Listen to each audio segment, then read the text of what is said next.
Um, our story this week is The Pedestrian by an author most people know, Ray Bradbury. We've covered this writer's work before because uh, he's famous for one of the more prescient dystopian novels, Fahrenheit 451. And Walter, do you want to talk about what The Pedestrian is about? Yeah, I will. It's a 1950s story. It precedes his period of great fame. So it's an earlier story, and it's very simple. It's a couple of pages long, and what's wonderful about it is that the story has a simple title because pedestrian means plain, simple, right? Besides someone who walks. Mm-hmm. But it's a great example of form and content meeting because the story is also pedestrian, as I say, simple. Mm-hmm. It's just about a guy walking down the street past houses with TV sets glowing in the window. Now, remember in 1950 or so, not everybody had TV sets. It was still coming as a technology. It hadn't taken over every living room of America. But Ray Bradbury set this story in 2056 when he imagined it would. And boy, was he right. Mm-hmm. Not only would there be TVs, Ray Bradbury, but everybody would be carrying one in their hand. Mm-hmm. Even worse, the pedestrian wouldn't even be a pedestrian. He'd have a phone in it. He'd be walking along with a TV in his hand. That would be extra criminal points because this guy is picked up by the cops for walking along rather than sitting behind closed doors with a TV. And Ray has the guy imagine what the people in the houses are watching on TV, and it's the news mostly, and it's Mm-hmm. bad news, and it's good news, and it's fake news, and it's everything that keeps people in their bread and circus type way preoccupied with what's not actually going on because the pedestrian in his old fashioned way is looking at them while they don't notice him, right? I mean, they don't see him. They don't see the world. He sees the world. And it's a crime in this It's a crime. society because here comes a police car. And the police car, we learn, doesn't even have a policeman in it. It's a robot car. Um, and it picks him up and it questions him. No, And wait, Walter, quickly.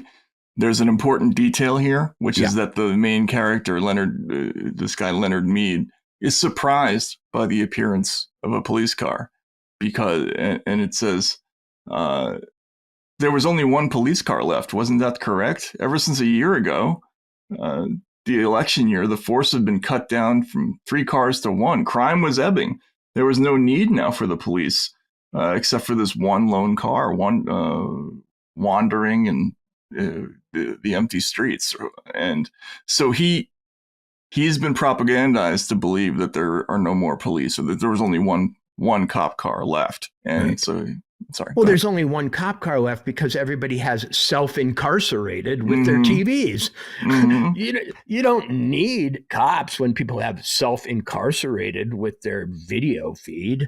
And he is surprised, and I can tell you as a citizen of small town America, police forces have shrunk strangely, uh, maybe for this very reason. But I live in a town where people still walk, but they now walk looking at their phones. So they may as well be inside watching TV. They squared the circle. Anyway, in this story, the cops come up, cops being a robot police car, and they question him. What are you doing? Where are you? I don't know if they even ask him where he's going. They ask him why he's walking. They want to know if he has a destination. They want to know if he has a destination because it's rather suspicious if you don't. But then again, what destination could you have in a world where everybody's just living in look-alike houses watching TV? He's out to exercise. He's just out to see things, notice things, be a human being. And that's the crime. And he doesn't quite understand, but the cops are the cop car, the cop robot, whatever, is very insistent. And after this questioning, that the guy thinks he's sort of succeeded in parrying, he thinks he's survived the interrogation. They throw him into the car. He is pushed or brought into the car and taken away to a psychiatric institution. And the last moment of the story is him pointing out to the robotic police vehicle, oh, wait, that's my house. That's my house. And no one answered him. The car moved down the empty riverbed streets and off away, leaving the empty streets with the empty sidewalks and no sound and no motion, all the rest of the chill November night. So there you have it, 2 pages, The Pedestrian, a story written in a pedestrian style with a very pedestrian non-plot. This is about a guy walking down the street. How much simpler does it get? And the guy walking down the street has an adversary. How much stranger does it get? That the most pedestrian of all activities should draw the interest of the authorities and the condemnation. And it's so funny that we're talking about this, and I chose this story before we got onto the Friedman topic and China and everything. Right. But the subtext of that whole conversation is the total bureaucratic control of society, and the notion of somebody who is just sort of marching to their own drum is inherently criminal in that kind of society. And there's a moment, there's an exchange that's just sort of amazing when they ask him what his profession is. He says no profession. No, he says he's a writer, and they write it down as no profession. That's right. He says he's a writer, and no profession, said the phonograph voice, hissing. What are you doing out? Walking, said Leonard Mead. Walking? Yeah, just walking, he said simply, but his face felt cold. Walking, just walking, walking? Yes, sir. Walking where? For what? Walking for air, walking to sea. Your address, 11 South St. James Street. And is there air in your house? You have an air conditioner, Mr. Mead? Because they're trying to figure out if he has an excuse to be outside. Yes. And you have a viewing screen in your house to see with? So what, are you lacking entertainment? And he says no. He says yes, he does have one. And then they ask him if he has a wife, and he says no one wanted me. And then they go on to say, now, if you had a wife to give you an alibi, said the iron voice. But he starts to protest. Where are you taking me? The car hesitated, or rather gave a faint whirring click, as if information somewhere was dropping. Card by punch, slotted card under electric eyes, to the Psychiatric Center for Research on Regressive Tendencies. So just not being on, down with the program is a crime. But dystopia. Until you think that this story, written now 75 years ago, happened almost exactly during COVID. Exactly. Almost exactly during COVID. Why are you out in the skate park? Matt, we had people picked up on the beaches of California for being on the beach. What? We've already lived this story. We already digested this dystopia. How many dystopian boundaries have we crossed without remarking, for very good reasons? Ray Bradbury, a few years ago, I thought didn't rank in the first rank of dystopian authors, reserved for Orwell and Huxley and others. Some Yatin, maybe. And some Yatin, yes. But now I do think that in his homespun American county highway way, because, this is set in a small town, he actually nailed things in a way that we recognize. Because in Orwell and Huxley, they make the society so strange that or so decrepit in the case of Orwell's, London, that we feel safe from it. But Bradbury reminds us that it can happen. He's sort of like David Lynch. He sets his weirdness in the most familiar settings, just like Lynch would set Blue Velvet or Twin Peaks in a small town, So I'm giving Bradbury a raise to the very first tranche of Sears, and it's not just and PKD too. Yeah, right. and PKD definitely. I mean, PKD just, how can I put it? Well, there's that way of saying it, something on acid. Well, it's literally true in PKD's. Right, He's Ray right. Bradbury on acid. Right, right. And amphetamines. Yep. But Ray lived a lot longer and had, the good fortune to become avuncular and grandpa-like. And you can see a lot of interviews with him as an older man.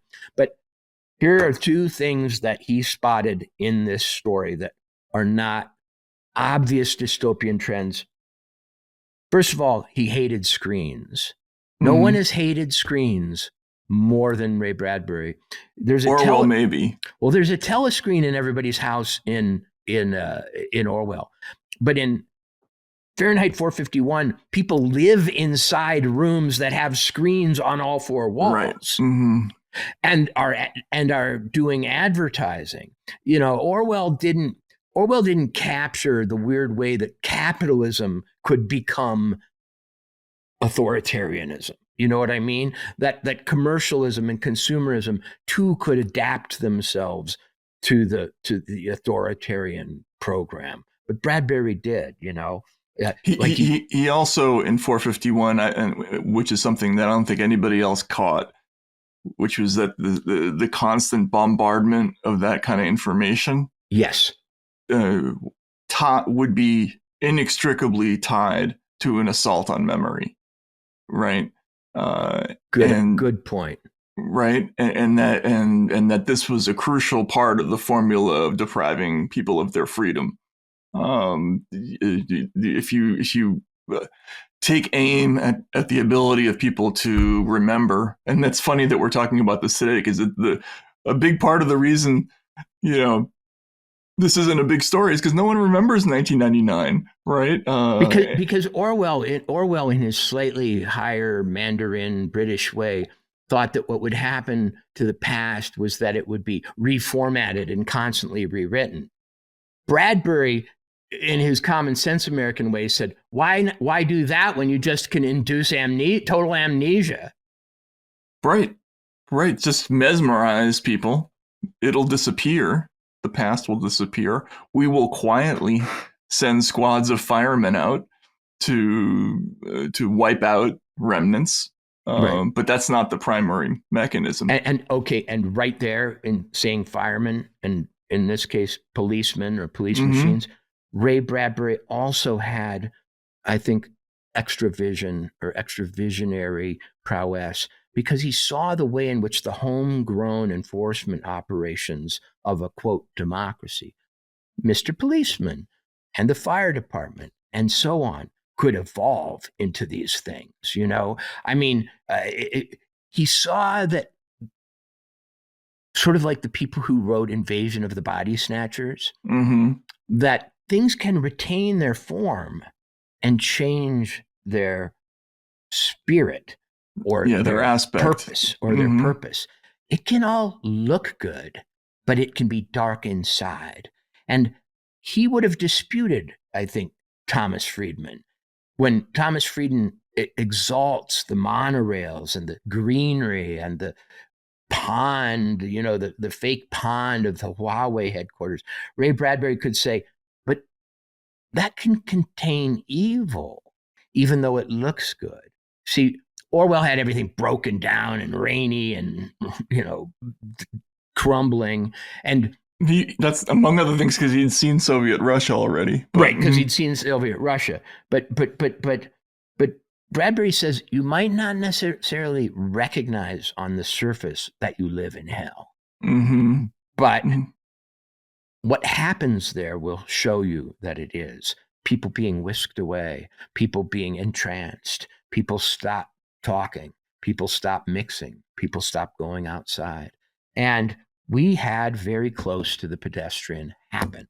Supposedly, this story was inspired by a walk that Bradbury took down Wilshire Avenue in LA in 1948, where a cop came up to him and asked what he was doing. Because nobody walks in LA. Hey, we have the motor car, Mm-hmm. And he just pushed it a little bit further. One more point. I don't know how many of our audience are Bill Hicks fans, the great comedian Bill Hicks. Mm-hmm. But Bill Hicks has a routine that's very similar to the Pedestrian. And it kind of goes like this. He goes into a Waffle House and he opens a book and he's sitting there reading, and somebody That's already a mistake, but go ahead. Yeah. And somebody's sitting next to him looking at him, and the waitress comes over and sees him and she says, "What you reading for?" And Bill Hicks reflects, "What am I reading for? What am I reading for?" And then the waitress turns to the other guy in the next booth and says, "Looks like we got us a reader." I have that quote on the back of my computer. Looks like we got us a reader. But it's interesting that in Bradbury's story, both literacy and walking are both out of fashion. The reason the writer is written down as having no known profession is because nobody reads books Nobody anymore. reads. Yeah. Nobody reads anymore. Nobody reads and nobody walks. So in a strange way, I think as I just demonstrated, not going out of yourself is what this story is really about. What this story is really about, because reading and walking have one thing in common: curiosity. Mm-hmm. Don't remember and don't be curious. And this is the thing that I've always worried about in this transformational period between when people read and when everything... And Friedman-esque Tomorrowland. Yeah, the Tomorrowland where everything was on a screen. Reading, there's a reason why, even avid readers, even people like me, I have more trouble reading now, because reading requires your brain to do work. It has to construct images. It has to build all that stuff and render it.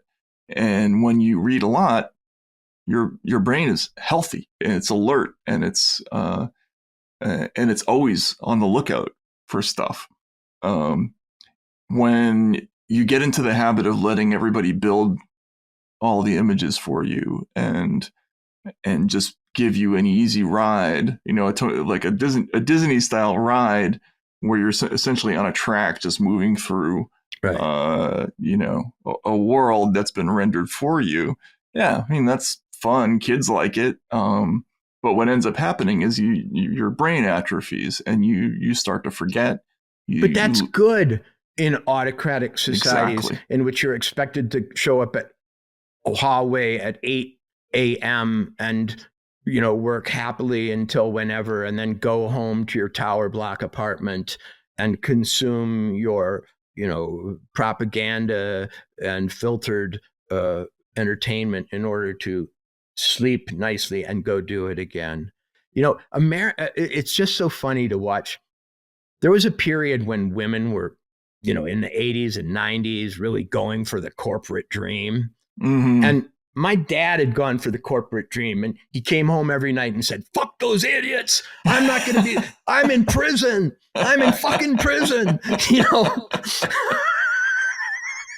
And I'd watch all these women go like, "I just want to wear a suit and be like Murphy Brown and have an office and everything." And I'd be like, "Well, good luck." I saw what that did to my dad. So I look at China's gleaming corporate campuses that really remind me of the gleaming corporate campus of Minnesota Mining and Manufacturing, 3M, where my dad worked as a patent lawyer, and it also had lawns. It didn't have a monorail yet, but it had lawns and ponds and, glass buildings and so on. And I went like, hey, China. Right. Welcome to the nightmare that Joseph Heller was trying to escape and wrote about in Something Happened, and that Kurt Vonnegut tried to escape when he got the hell out of General Electric to write novels.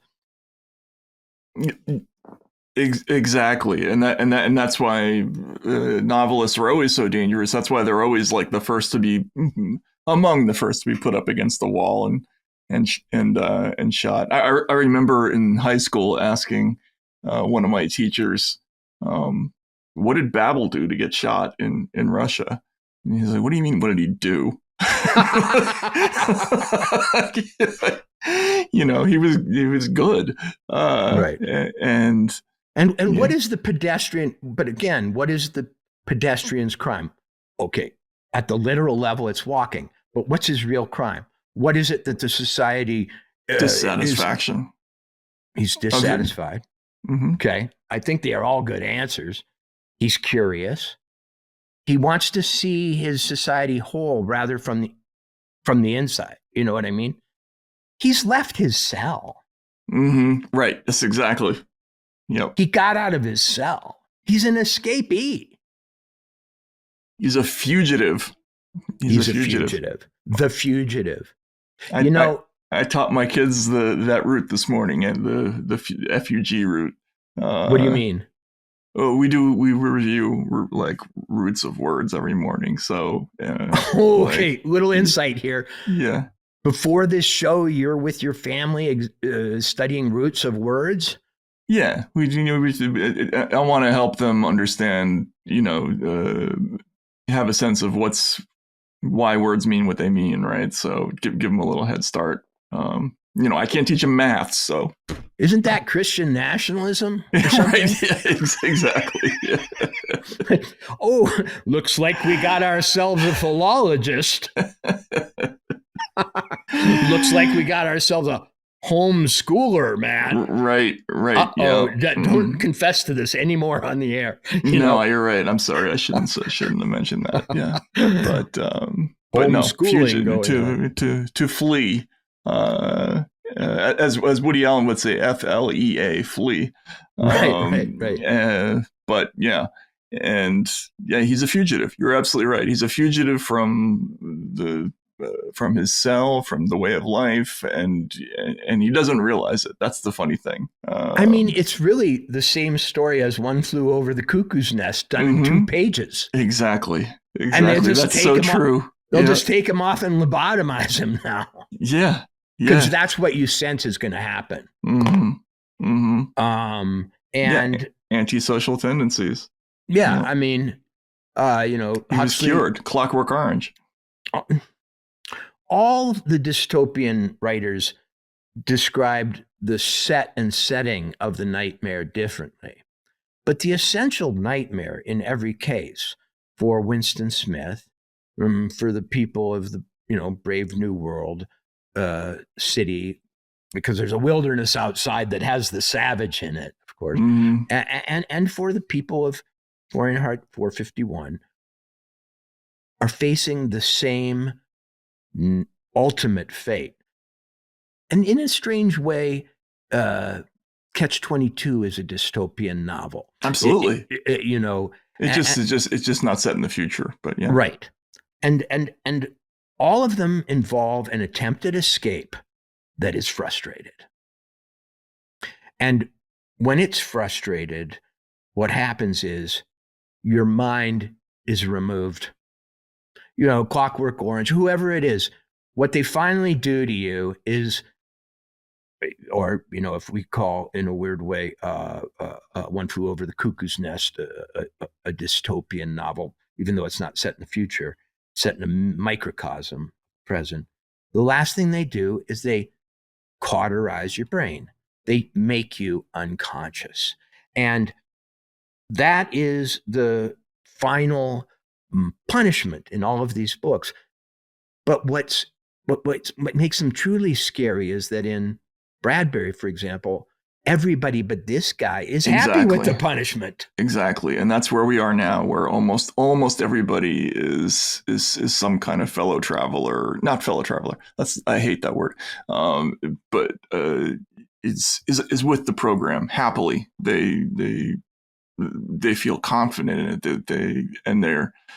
They're aggressive representatives of this system. And people like you and me, Walter, are on the other side of it. And well, because we're not well adapted to life on the Huawei campus, right, being exactly. whirred along on the maglev monorails of the future toward the wealth building utopia. Yeah. But you see, if I were to raise a flag right now, and I may have to, because I may have to raise a flag so that 7 other people in Montana who believe the same thing as me can come and we'll maybe hold out in my home for a while. It would say curiosity, error, dynamism, creativity, communication, consciousness, so on.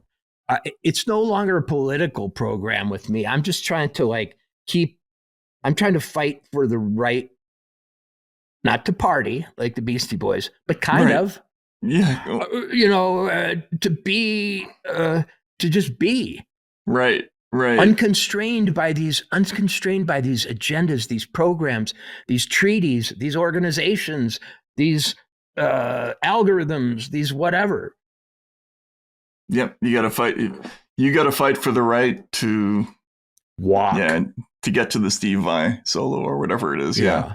No, I think it's a really cool story. Thanks to the listener who knows who he is for sending it in. And, as long as we're thanking people, the whole reason I brought the Friedman article to our attention is because of my friend Louis Fine in Beverly Hills, California. You're now outed, but you sent it to me and it was brilliant, and I don't think you'd mind me mentioning that. No, not at all. In fact, I think I might take a whack at writing a few things about it. So